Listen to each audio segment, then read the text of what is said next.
Shalom.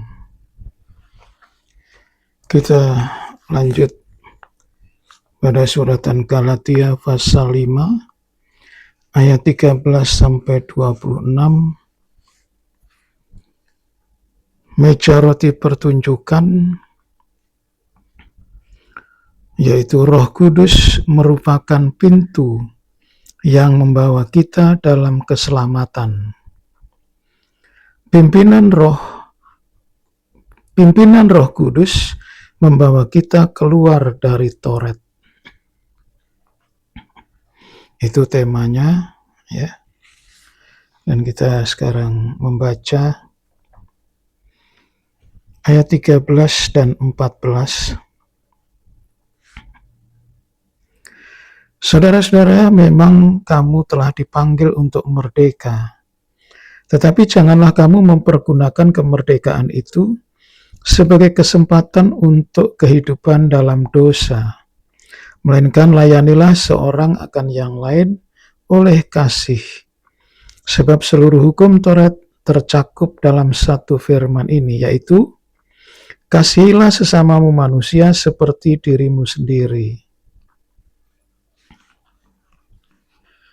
Jadi kemerdekaan atau kebebasan itu jangan dijadikan alat untuk berbuat dosa. Memang kita bebas, ya, seandainya bebas makan. Tetapi makan itu ada etikanya. Kalau ada orang yang lemah imannya, jangan kita makan sesuatu di depan dia. Nah, itu contohnya. Begitu pula melakukan sesuatu yang bisa membuat orang tersandung. Mungkin itu adalah kegemaran kita, tetapi kalau kita melihat keselamatan itu bisa dijangkau oleh mereka bisa bertanya dan lain sebagainya, itu alangkah baiknya. Ya, sebab kebebasan lebih baik kita mengamalkan kasih kepada sesama. Hukum kasih itu yang pertama kasih kepada Allah, yang kedua kasih kepada sesama. Itu lebih baik kita mengorbankan ego kita, kepentingan kita dan sebagainya untuk siapa tahu orang yang lemah imannya, yang belum percaya kepada Yesus, bisa kita menangkan. Lalu ayat 16 sampai 18. Maksudku ialah hiduplah oleh roh. Ini sebetulnya bukan hiduplah, tetapi berjalanlah di dalam roh. Maka kamu tidak akan menuruti keinginan daging. Sebab keinginan daging berlawanan dengan keinginan roh, dan keinginan roh berlawanan dengan keinginan daging. Karena keduanya bertentangan, sehingga kamu setiap kali tidak melakukan apa yang kamu kehendaki. Akan tetapi jika kamu memberi dirimu dipimpin oleh roh, maka kamu tidak hidup di bawah hukum Taurat. Ada dua, yaitu berjalan di dalam roh dan dipimpin oleh roh. Ada fenomena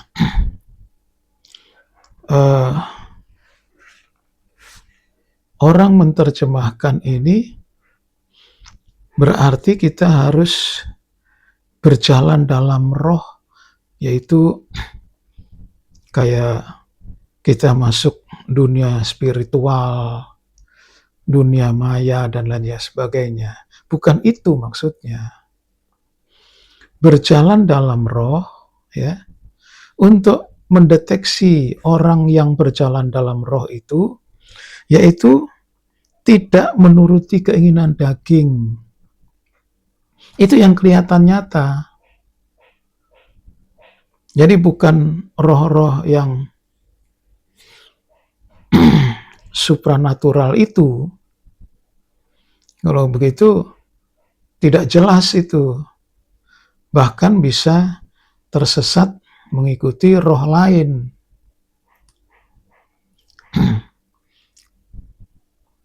Saya sudah mempelajari beberapa yang mengikuti seperti itu. Ya, saya tidak ikut, tetapi mempelajari. Contohnya okultisme, orang ke kuburan yang di bawah tanah, lantas ada kamera tersembunyi dengan inframerah. Seperti itu, menyelidiki ada roh-roh, yaitu hantu, itu bergerak dan lain sebagainya. Tidak perlu Kristen mempelajari seperti itu. Kalau nanti dibawa oleh iblis itu sampai ke dalam, ya kalau bisa balik. Kalau nggak bisa, maka disandra oleh mereka. Ya, taruhannya maut. Nah, sudah maut itu pun bisa terhilang. Ya, tetapi patokannya adalah tidak menuruti keinginan daging. Nah, keinginan daging itu di dalam ayat 18 sampai 21 itu ada 18. Keinginan daging itu ada 18. Tinggal mencari aja di sana. Kalau seseorang itu dideteksi, ya, seperti contohnya melakukan perzinahan atau percabulan, lantas dia,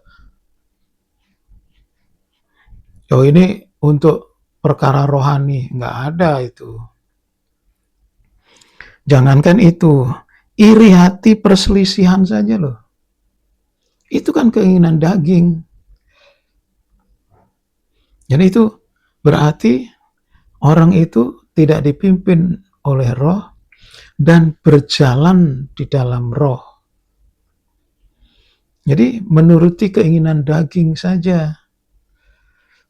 Nah, itu yang bisa dideteksi dengan, jadi iman Kristen, ya saya tandaskan di sini, itu nyata. Kehidupan nyata. Bertobat. Bertobat itu kehidupan yang nyata. Melepaskan diri dari penyembahan berhala, dari kenajisan, kejahatan, itu kehidupan nyata. Iman Kristen itu nyata. Ya, bukan roh-roh itu. Nah, kita lanjut. Buah roh itu ada 9. Keinginan daging ada 18. Buah roh ada 9. Setengahnya. Tetapi, walaupun setengah, dia bisa mengalahkan keinginan daging itu. Nah, ayat 24. Barang siapa menjadi milik Kristus Yesus, ia telah menyalibkan daging dengan segala hawa nafsu dan keinginannya. Kalau orang itu miliknya Kristus, justru dia bisa menyalibkan segala keinginan daging itu. Perselisihan tadi. Terus apa yang kecil saja. Iri hati, amarah. Jadi bisa ditahan. Itu buktinya orang yang dipimpin, yang berjalan dan dipimpin oleh roh. Ayat terakhir. Jikalau kita hidup oleh roh, nah ini yang ketiga, hidup oleh roh, baiklah hidup kita juga dipimpin oleh Roh. Dan janganlah kita gila hormat. Janganlah kita saling menantang dan saling mendengki.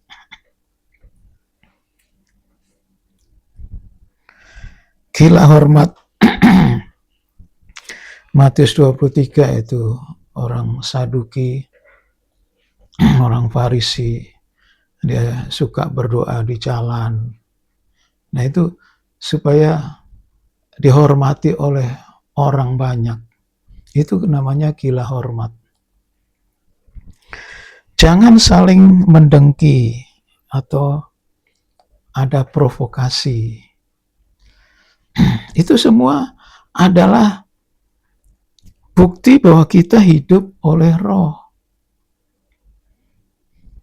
Jadi jangan salah di sini bahwa kita berjalan, dipimpin dan hidup oleh Roh itu berarti mempelajari tentang roh-roh itu. Seorang hamba Tuhan mempelajari apa itu hipnotis segala. Itu harus dihilangkan itu. Jadi kita apa adanya saja, apa yang tertulis, ya kita lakukan. Jadi itulah berjalan. Tadi ayat di atas kemerdekaan itu, kebebasan itu jangan dijadikan untuk berbuat dosa, dan hidup oleh Roh, dipimpin oleh Roh, dan berjalan di dalam Roh itu adalah Roh Kudus sebagai pintu masuk. Ya, itu sebabnya Galatia ini terkena pintu kemah, yaitu sebagai pintu masuk. Untuk apa? Ya untuk bertekun di dalam pengajaran dan perjamuan suci, di dalam persekutuan, dan di dalam doa penyembahan. Sudah bukan lagi doa permintaan, doa ucapan syukur, doa syafaat. Memang kita bisa mengerjakan itu, tetapi fokusnya di sini adalah doa penyembahan. Itu yang nanti akan diukur di dalam Wahyu pasal 11. Jadi, sedemikian rupa Roh membantu kita dalam berdoa. Itu doa penyembahan. Itu sebagai pintu masuknya. Nah, sekian dulu firman Tuhan. Kiranya Tuhan memberkati. Amin.